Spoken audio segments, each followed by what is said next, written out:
Today we wanted to provide an opportunity to get some of our public safety responders out here to help answer some questions that we've been getting both from the public and from the media about some of the tactics that we've been using and strategies, about some of our equipment, and really give you a peek behind the scenes for what's been happening from the first responder perspective. So we are going to start today with our partners with Portland Fire and Rescue, Lieutenant Rich Chatman and Lieutenant Damon Simmons. They're going to do a little bit of education first, and then they'll be open to questions. And then following that, we will have representatives from the Portland Police Bureau, First Lieutenant Franz Schoening with the Rapid Response Team, followed by Sergeant Chris Burley, who is one of our demonstration liaison sergeants. So without further ado, I'm going to pass this off to our Portland Fire and Rescue partners. Thanks, Tina, and thanks everyone for showing up. We thought we'd just take this opportunity to educate you guys a little bit about our RT, our Rapid Response Team medics. About 3 years ago, we actually got a request from the community to provide a little more on-site support during these demonstrations. And after weeks of talking about exactly what that would be, we came up with what we're about to show you. And this is the RRT medic, and Lieutenant Damon Simmons is going to just kind of go through his gear and talk about what it is that they're equipped with and what they're capable of doing, and a little bit about how you can get their attention if for some reason as a demonstrator or protester that you need their help, okay? I'll be wearing a mask here because we're going to be in close proximity here. So, Lieutenant Simmons, thank you for showing up and bringing your gear here for us. Will you just kind of walk through the gear that we see here and tell us a little bit about what it is that you have? All right, so this is the equipment I wear, and it's strapped to body armor here, but I mainly use this as a carrier for my medical equipment. So on this equipment, this is an administration pouch. Basically, I have some cling bandage in here, a connector for my microphone, and then, I've got a few medications, some Band-Aids, things like that in here. And then next to it is an individual first aid kit. So this kit is used for a lot of different injuries, right? So I've got things to wrap injuries. I've got blankets to put on to patients, because when we find that in trauma, it's important to keep patients warm. I've got things to stop bleeding in here. I've got medications in case someone overdoses, because oftentimes in a active protest, you will have people that have normal medical emergencies, things like overdoses, things like that, and it's difficult for other responders to get to them. So we are kind of that link, and we provide that ability to get to those patients. Moving around here, I've got some glow sticks here, and those are used to mark critical patients in the dark, so they're easier to locate for the responders after we drop off the patients. And then I've got several tourniquets here to stop bleeding. A lot of what we focus on is trauma and pre-hospital trauma care, and so for us it's about getting to the patient quickly, getting the patient to the hospital quickly. Radio stuff, here's a cutter to cut off clothing, not sharp. And then I've got a light, and that helps us mark the area where patients might be so that responders know exactly where to go. It's a bright flashing light there. On the back side here, I've got a fire extinguisher. I've got blankets and tarps to carry patients around. That's the goal of those, and then a SAM splint. I've got some medications here for in case we get into a situation where we've got organophosphate issues there. We also have members of our team that are trained for hazmat response, for urban search and rescue response. So we want to have every possibility covered, because within a crowd, anything can happen, so we want to be ready for that.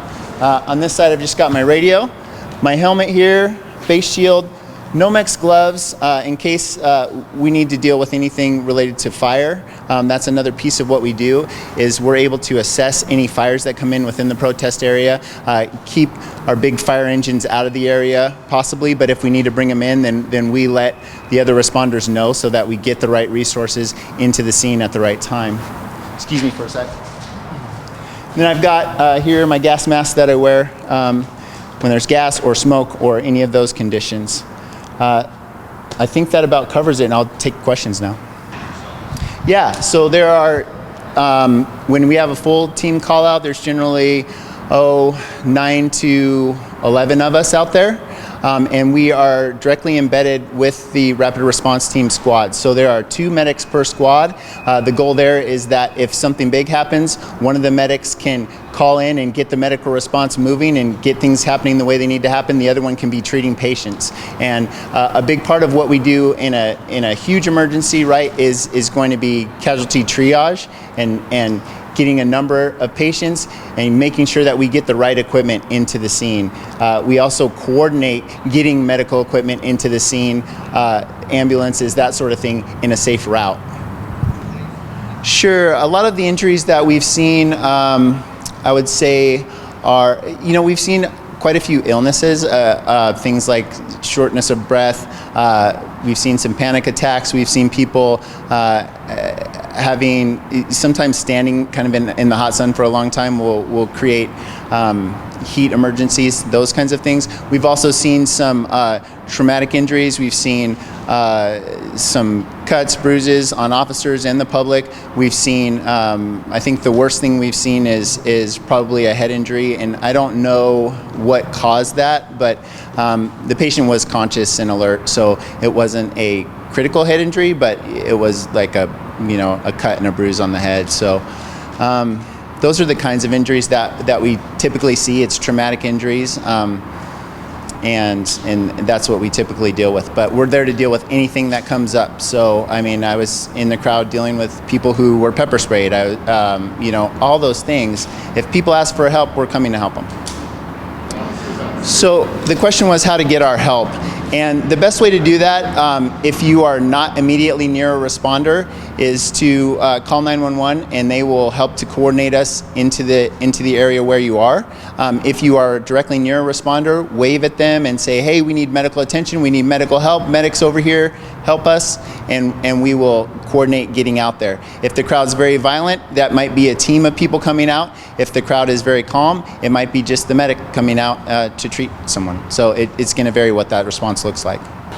Yeah, so our gray uniforms differentiate us from the police officers. We're the only ones out there wearing gray uniforms. And we've got medic patches surrounding our uniforms. So, and it also says medic on the back of our uniforms, pretty big. Our helmets have that same red patch, and then the front of our uniforms as well say medic on them. So, but if you're yelling for a medic, we're looking. So we're looking for people to help. Actively. We're surveying the crowd the whole time. I would almost liken it to a lifeguard at a beach. We're looking out over the crowd and looking for those patients so that we can get to people and help them when they need it.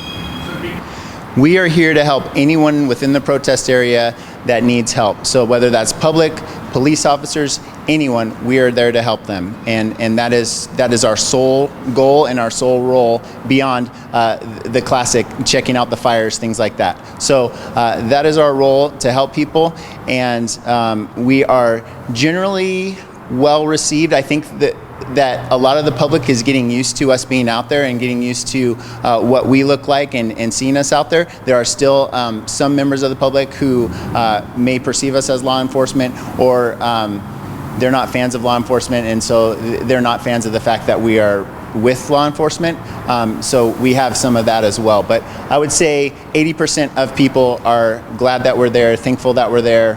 They advocate for us in the crowd. So next, we will have the opportunity to hear from Lieutenant Franz Schoening from the Portland Police Bureau Rapid Response Team. So, as Lieutenant Jones said, I'm the commander of the Rapid Response Team, the Portland Police Bureau's Public Order Team. And Lieutenant Jones asked me to come today and just kind of provide some context and some answers for some of the questions we're seeing from the public about what they're seeing on TV or on the internet videos and why they're seeing it, and provide some information there. I just want to start with, I guess, the broad level background is across the nation we're seeing civil unrest at a level I have not seen in my career of 22 years as a police officer. And that is in terms of the amount of property destruction, the number of community members being injured and killed at these demonstrations around the country, and the number of police officers being injured and killed around the country at these demonstrations. And so that's the background and the context for part of what we're seeing out there. We're going on day 6 of demonstrations here in the city of Portland, and at a pace of operations and an amount of time that I just haven't seen, and it's frankly challenging to everybody to maintain. But I want to kind of give a little bit of context. So you've seen a lot of police officers out there in the street. There are what we call public order teams, which the rapid response team is a public order team, and there are mobile field forces. And that is your general patrol officer with a smaller amount of training, less equipment. So your standard mobile field force is a patrol officer who's been given a little bit of extra training on crowd management and crowd control. They generally have a ballistic helmet with them with a face shield and a PR-24 baton and a gas mask. And that's the extent of their specialized equipment. And they're asked to go out there and help try to maintain public order and do crowd management and crowd control, but they're not the experts, right?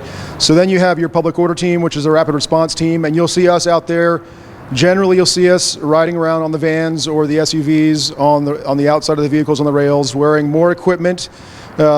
People ask questions, is that militarized equipment? Is it, aggressive equipment, offensive equipment? People call it riot gear. And so I want to kind of go through and talk about the equipment, what we have and why we have it. I will tell you that all of the equipment we have, and I'm talking about equipment, not munitions, is designed to protect our members. And so when we go out there, these situations are challenging, and especially right now they're challenging. We're trying to balance doing crowd management, facilitating a peaceful demonstration, and still protecting our members, because we're obligated as an employer to protect our members from injury, right? We know that there's a possibility. We have to provide them the equipment to protect themselves. So you look over here, this is some of the equipment. So this is my equipment, actually. So this is the vest I wear. It is a little bit different looking than your standard patrol officer's ballistic vest, but at the end of the day, it is simply a ballistic vest that has extra pouches on the outside to carry additional equipment, specialized equipment. So it has additional communications capacity built in. So, as Damon said, we've got some utility pouches here. This one I actually call my snack pouch, carries snacks for the long protests. This pouch can carry a variety of munitions. These pouches also carry some munitions. Phone, we got a little bit of a light here so we can see what we're doing. Around the vest, you've got some specialized communications equipment. Pepper spray again, ammunition, again, communications equipment on the back. Very similar. Some additional pouches, some first aid or trauma care tourniquet, and other first aid equipment, and again some munitions and pepper spray there. So it really is just designed to carry extra stuff that a patrol vest is not set up to carry. As Damon said, we've got our ballistic helmets here with a little bit of face protection. So you'll see for the supervisors and grenadiers, and our grenadiers are the folks that are trained to use the munitions. We've got the smaller face shield visor to provide some protection, but still allows us to talk to each other and communicate more effectively, both to each other and onto the crowd. Built-in radio communications and hearing protection there. So, communication and coordination is critical to what we do. These environments are frequently loud. Just the crowd noise alone is very loud. It's difficult to talk to each other. And the more effectively we can communicate with each other and with the crowd, the better chance we have of succeeding in de-escalating the event and staying in the crowd management portion of it before we have to go to crowd control. And if we do go to crowd control, the more we can maintain order, the less we'll have to use force to try and regain order, if that makes sense. Gas mask, same as Damon's. The small addition here on the front is a voice amplifier. Again, that's so I can communicate more effectively while wearing my gas mask with the public or with team members. So that's the protective equipment. Generally speaking, for the munitions, a lot of the questions we're getting about are the munitions and tactics. So we have a variety of specialized munitions that we use for crowd management and crowd control. Our team has additional training in crowd theory, in de-escalation, in crowd management, crowd control, specialized tactics, specialized munitions. The purpose of all the munitions and tactics we use ultimately is to de-escalate the event. I know it seems counterintuitive, and sometimes it doesn't work out that way, but really at the end of the day, they're designed to change behavior, right? If we're seeing active aggression or physical resistance from a crowd, we're trying to change that behavior. Our first goal is to use communication. You'll see the sound truck out there trying to give announcements, give a message, deliver that. You'll see officers on the line telling people what to do. If the communication doesn't work and we continue to see that behavior, then we have to consider the alternatives. Without specialized equipment and munitions, the alternative is physical force, person to person, using your hands or a stick or something like that. And that's got the potential for injury, a lot of potential for injury. If you end up fighting physically with someone and having to put them on the ground or using your stick to try and push someone, there's a higher risk of injury with that than there is with a lot of our specialized munitions. So generally speaking, all of the munitions we use are designed to do one of a couple things.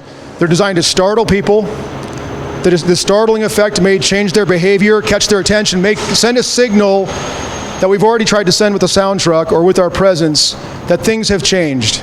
The danger has increased because of what's going on in the crowd or what we're dealing with. It's a sort of a, hey, stop doing what you're doing. Everybody else, it's time to leave the area. Generally speaking, we've already given dispersal announcements by the sound truck. But I also understand that in these crowd events, the sound truck can only go so far to communicate.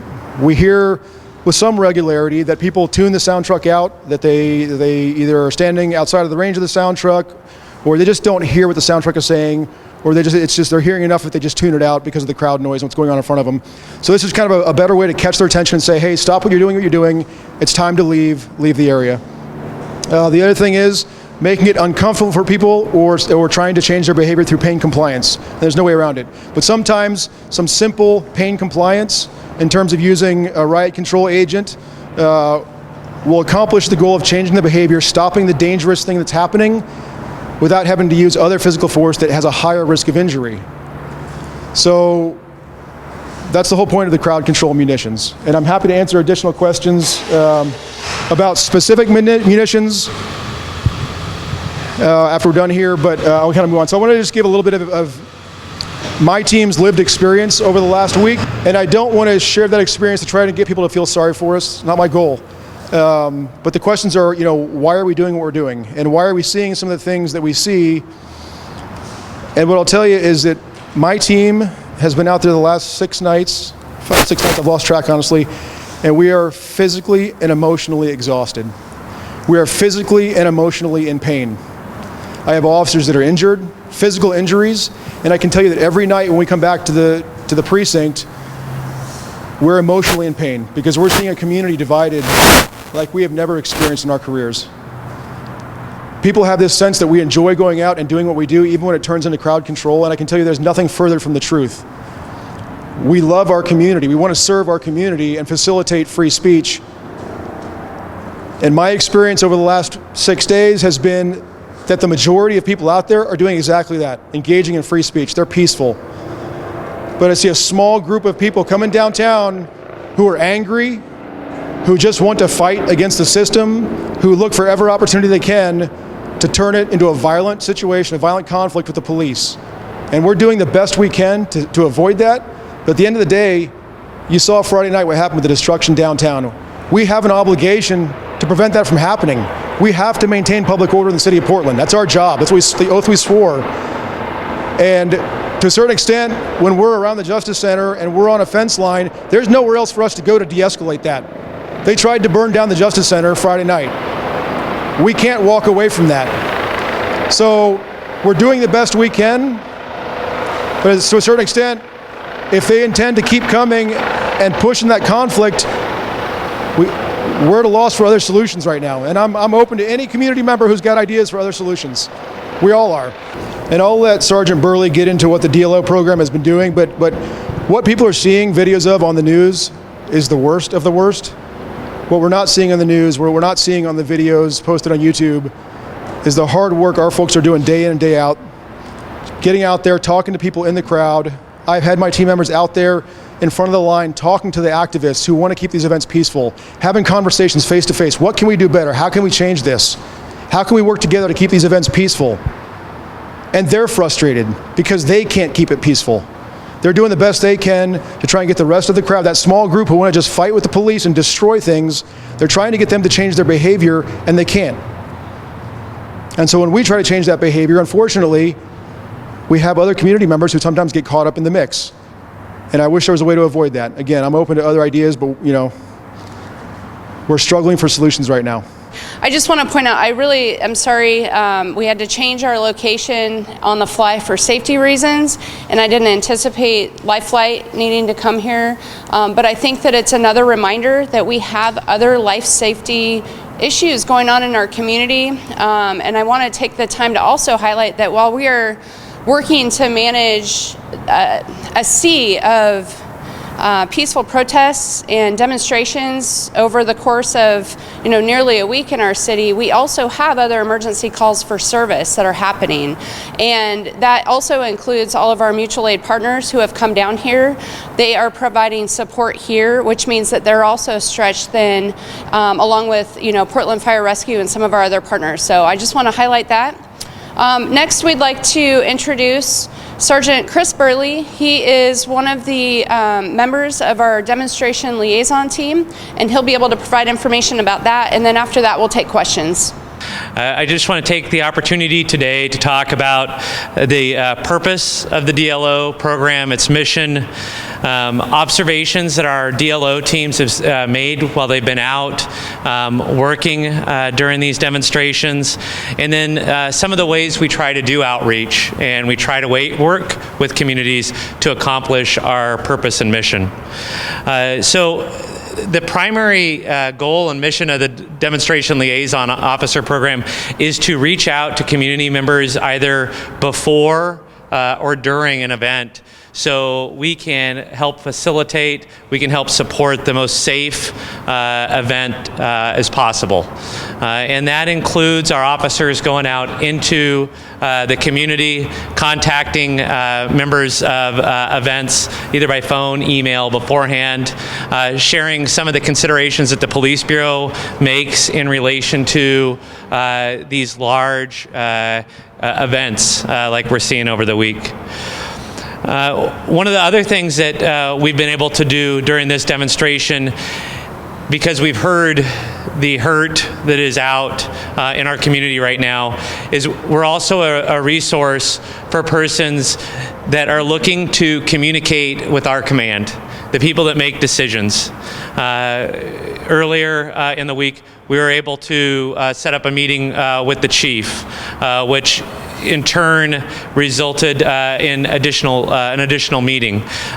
So that's not always going to be a possibility, but that is another resource that the DLOs provide. And as our DLOs have gone out and they've attempted to contact members of the events, what my officers keep on reporting to me is as they go to the front line, they do, as Lieutenant Schoening said, have a sense of concern for their safety. They want to be able to communicate with people, but they also have a desire to be safe. They also recognize that having a large amount of padding on for the demonstration liaison officers does not work well to have a meaningful conversation. And so that's why you'll see us coming out where our uniform is a little different to set us apart so that people know that we're coming out, we want to listen to what you have to say, we want to work with you to make your event safe. Oftentimes when officers, the demonstration liaison officers are up there, what we're finding is that there's so many people that wanted their voices to be heard.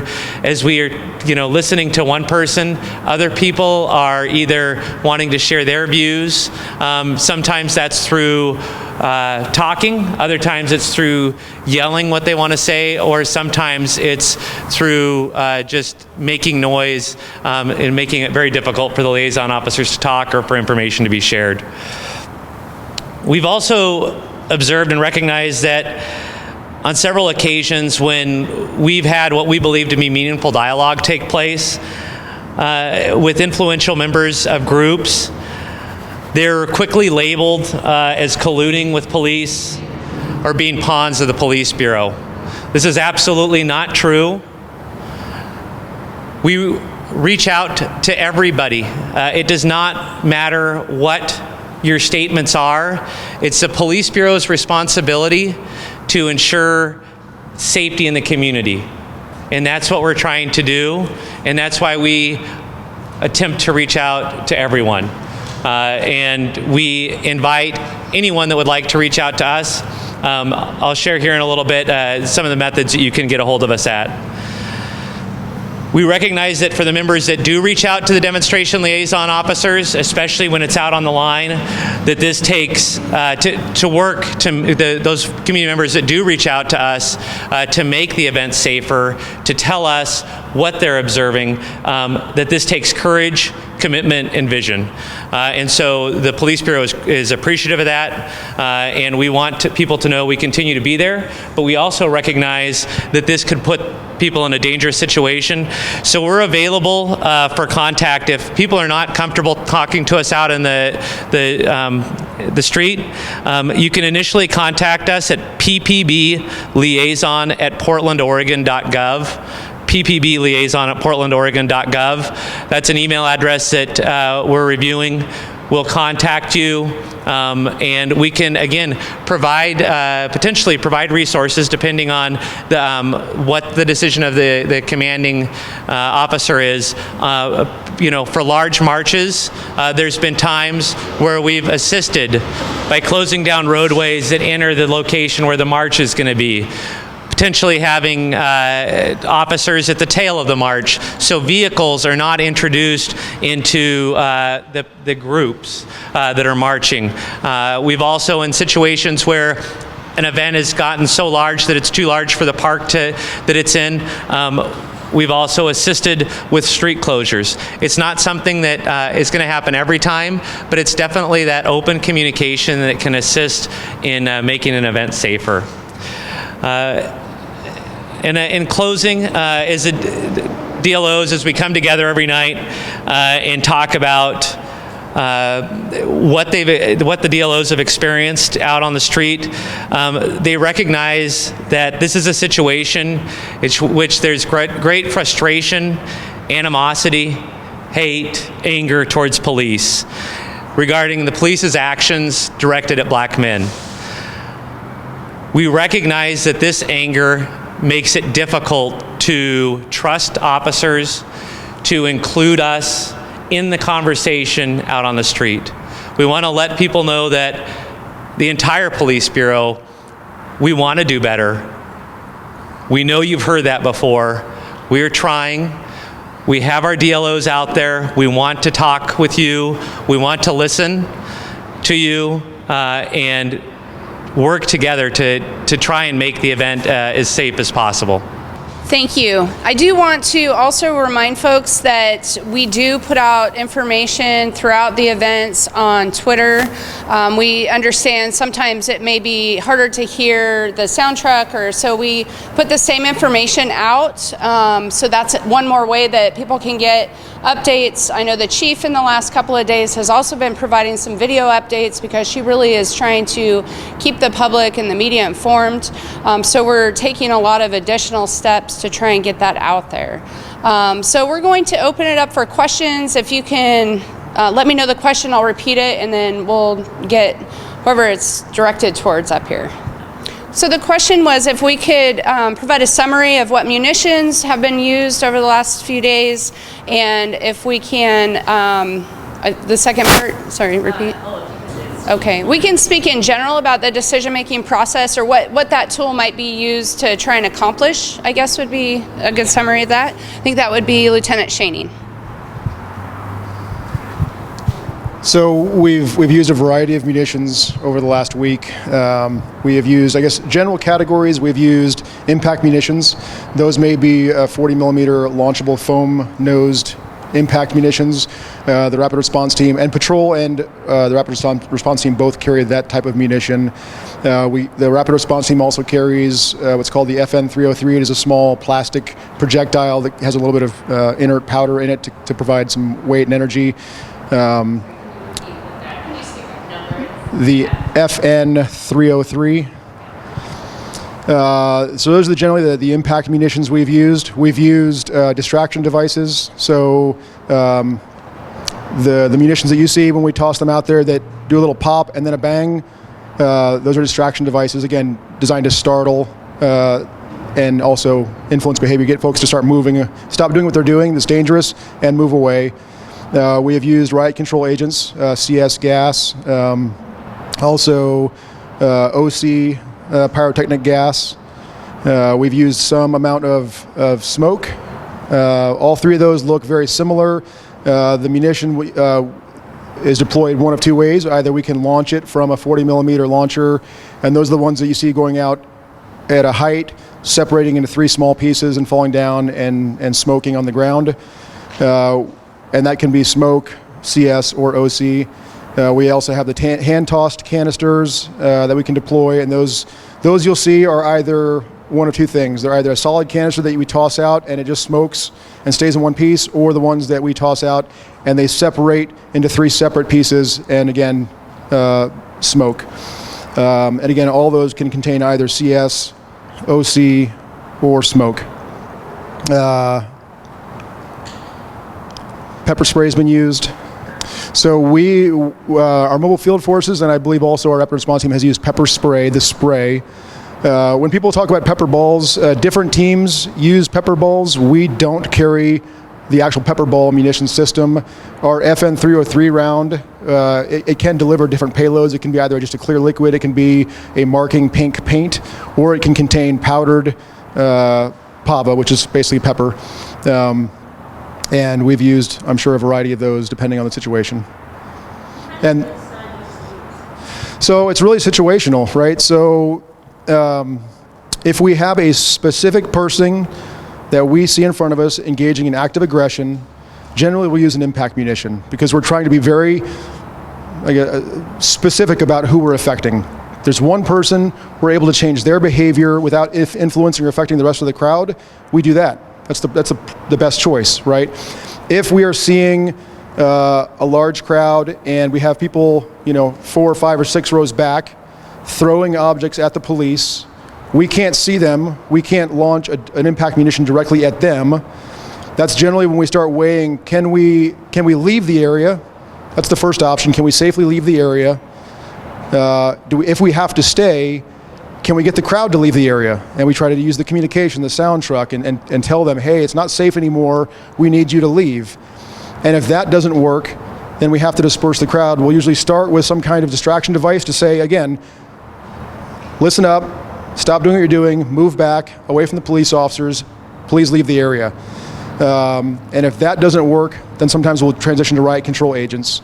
We understand that the riot control agent it goes wherever it goes, but I'll also say that the riot control agent, it really is uncomfortable in the moment when you're there.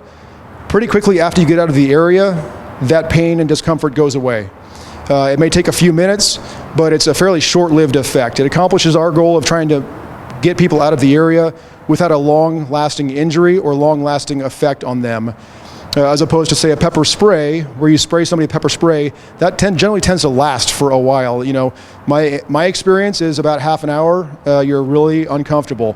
Probably at least a couple minutes where you can't really see very well, and you're struggling to kind of function, and you're in pain for probably half an hour. So, we try to use the tools that get the job done with the least amount of injury and the shortest lasting effect, if that makes sense. Okay, so the question was, who gets to decide what munition is used? Is it a line officer, a sergeant, or someone else? So again, it's a little bit situational. So if you are an officer standing on the line and somebody comes up and tries to assault you, or if we are moving the crowd and somebody pushes back, that line officer is going to make a decision to defend themselves, and they may use their stick or pepper spray to change that behavior in front of them and stop the aggression or the behavior. When we start talking about specialty munitions that I think we're talking about right now. Generally, the grenadiers and the sergeants, the ones that carry those munitions, if there's an immediate danger in front of them that they're seeing, they have the authority and autonomy to use those munitions. And then generally, you're talking about the distraction devices, the impact munitions. They'll use those in an emergency or an urgent, life safety issue without further authorization. When you start talking about the broad riot control agents, in an emergency, the field commander, so someone like the lieutenant or maybe a sergeant out there, depending on what they're seeing, could deploy those munitions. But generally speaking, we coordinate that with everybody else, including the incident commander, because we recognize, we need to coordinate that so everybody has had a chance to leave the area if possible. We've tried to give the dispersal orders, had the sound truck tell people, leave. Our folks have had a chance to take some safety precautions. If we've got mobile field forces in the area, we get them to wear their gas masks so they're not impacted. And really, we totally get that that's the last sort of the measure of last resort, right? Because it affects so much of an area. And so the incident commander, who's trying to kind of maintain the overall incident and manage the resources and accomplish the priorities and strategies, they really need to have a say, if they can, before we make that transition. So, does that answer your question? Okay. So the question was, can I kind of give some perspective and answer some questions about the marking of vehicles that we're seeing in protests? And absolutely. So what we have seen over the last week is a number of motor vehicles coming into the downtown core area intentionally. They're doing a couple things. Some of them are down there to just hand out water and snacks to the people down there demonstrating. Totally acknowledge that. Some of them are coming down to hand out weapons, bottles, bricks, sticks, bats to the demonstrators who want to engage in aggression, because they know that we've done a pretty good job over the last couple of years trying to seize those weapons before the demonstration starts or during the demonstration to reduce that danger. And so they're starting to deliver those in the middle of the protest by motor vehicle. And the last thing we're seeing is vehicles coming down who are intentionally trying to blockade our vehicles to prevent them from moving around the downtown area, and it's dangerous. So we've had officers trying to get out and stop those vehicles, contact the drivers. We've had a couple of pursuits that started. We had one vehicle that actually was stopped and rammed its way out of some police cars that were trying to stop it, and there was a pursuit that went down to the southwest. So over the last week, we've been trying to figure out, how do we solve that? How do we make this less dangerous? How do we hold those drivers accountable that are committing crimes, right? And do it as safely as we can. Because worst case scenario, we engage in something that causes that driver to flee the area and run over a pedestrian. And we've seen a lot of folks out in the streets. So we put our heads together. We said, how can we hold the drivers accountable, identify them so when they're away from the core area of the downtown, they're away from the protesters that are in the street, we can still stop them based on the probable cause we had, identify them, investigate for the crime, and determine whether or not an arrest or a citation is appropriate. Not a lot of ways to do that other than visibly marking that vehicle. We talked about trying to use one of our marking impact munitions, and we realized there's risk in that, right? If you hit a car with an impact munition, there's a chance we could panic the driver and they take off. Didn't want to have that happen. So we thought, spray painting, it's kind of out there. It was different, but it was problem solving. Like I said, these are unprecedented times. We're trying to figure it out. This is a new situation we haven't seen before or dealt with before, and we came up with what I thought was a pretty creative and safe solution that accomplished the goal but mitigated the risk as much as we could. So the question was, are we concerned there's risk of going to court or things like that? So everything we do is risk management. I can tell you I'm going to civil depositions probably at least once a month or twice a month for protests going back to 2017 right now. Yes, there's a risk they could take us to court and sue us for damage to their vehicle. There's a risk that marking of the vehicle itself is not going to be sufficient to prosecute the person, to issue charges, but it is an investigative tool to help other officers identify that vehicle, conduct a stop, and do the investigation to determine whether or not we can prove that criminal charge or violation beyond a reasonable doubt. So last night was the first night we tried that. And so we haven't had a chance to see if it's going to be successful, but obviously it hit video and there was a whole lot of questions, so I can't answer yet whether it's going to be successful or not. Sure. So the question was, what's the difference between marking the vehicle versus just getting the license plate number and trying to do that, find them later? And so the desire is to try and get them stopped as close in time and proximity to the event as we can, while it's still being safe. And so as these vehicles are driving around town, I can say, you know, it's a gray Honda Accord with this license plate, but your average patrol officer is going to drive by probably 50 Honda Accords, you know, in the area of the protest and not necessarily have the time or the, you know, the ability to read every license plate. So something that stands out that says clearly, you can't miss this, this is the car we're looking for, is the best option we came up with. Sure, so the question was the groups of officers that were driving around downtown with lights and siren on, what was the purpose of that? So as this event has progressed over the week, we have evolved, we have adjusted, and the demonstrators, and I'll say this, the folks that really want to engage in violence and destruction have evolved. The folks out there engaging in free speech haven't changed at all. They're doing what they've done, and it's great. What we're seeing the first night, we didn't have enough resources, and folks came downtown and destroyed downtown. I've never seen it like that before in my life. We realized that. We just developed some tactics and decided to try and prevent that from happening again. Brought in more resources, and when all the peaceful demonstration had ended, and all of the folks who were engaging in free speech had left the area, and the folks who wanted to fight with the police came down and fought with the police, you know, we dispersed them. And like I said, the riot control agents, all those things are a fairly short-lived effect. We recognize that if we simply disperse them from one block and let them gather together again, we'd be repeating that cycle over and over again. So that second night, third night, fourth night, I think you saw sort of an evolution of once we got that core group of people who want to fight with the police and engage in violence disrupted and scattered, we tried to continue to encourage them to leave the downtown area by continuing pressure. It was successful. Last night we saw a more hardcore group that just wanted to continue to fight and just would not leave the area, but they weren't engaging in the property destruction we had seen. And so we evolved. We decided, look, we're not accomplishing what we wanted to accomplish. At this point, they just want to fight with the police. How about if we just stop being there? And so we left the area. And then they sort of fizzled out. So we're always looking to try and de-escalate it, but also maintain that public order. That's the trade-off. And so you're going to see sometimes changes in how we do it, but it's all based on, you know, again, how do we maintain public order, de-escalate, hold people accountable, but at the end of the day, keep it safe. So the question was, if people who are just hanging out after the dispersal order has been given should expect to be exposed to riot control agents. No, I don't think you should just have an expectation that you can be standing around doing lawful stuff and with no warning be exposed to riot control agents. That's never our intent. When we go to dispersals and we use riot control agents, we don't control some of those factors that can impact that, you know, wind, currents, people traveling through an area. We do the best we can to use the sound trucks to give those announcements. They're pretty loud. You can hear them usually from blocks away. And once we transition into more of a mobile dispersal, you know, you'll hear our sound truck driving around the area saying, hey, this is a civil disturbance, an unlawful assembly, leave the area, go this direction. And again, this is my experience. There are certainly people that have been caught up in all of the stuff going on downtown. I'm not going to deny that, and that's unfortunate. We try to avoid that as best we can. But there is a fair number of people who just like to watch the show.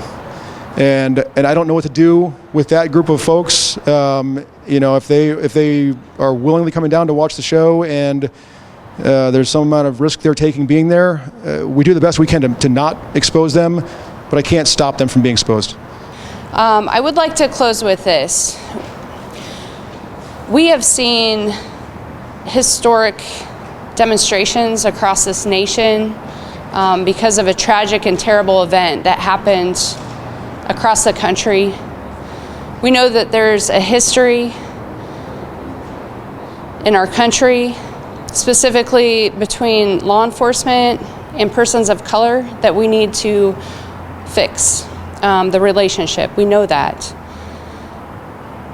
I want to point out that it is unfortunate that there's a distraction going on, and the real focus has shifted away from the message that thousands upon thousands of people across the country are trying to relay. They want change, they want compassion, they want understanding, and many other things, and we want to focus on that. And the few individuals who are engaging in criminal acts is distracting from that message. And so, you know, we want to work with the community to figure out not only how we can build a better tomorrow and move forward, but how we can stop the violence that's happening, because it's only a small part, but it's taking up a ton of resources and time and pulling away from that energy for us to work together to build this better tomorrow. So I want to again thank the media. You guys have been amazing, going out there and helping report everything that you're seeing, helping us to get messages of safety out to the community, coming out here for a media event on the fly. I know we're trying to do everything we can to assist you in what you need, and you're helping us get that message to the public. So if you have other questions that come up, please email us. Just know, you know, our staffing is stretched as well, and we're trying to do the best that we can to get information to you and the public. But again, thank you so much for coming out today.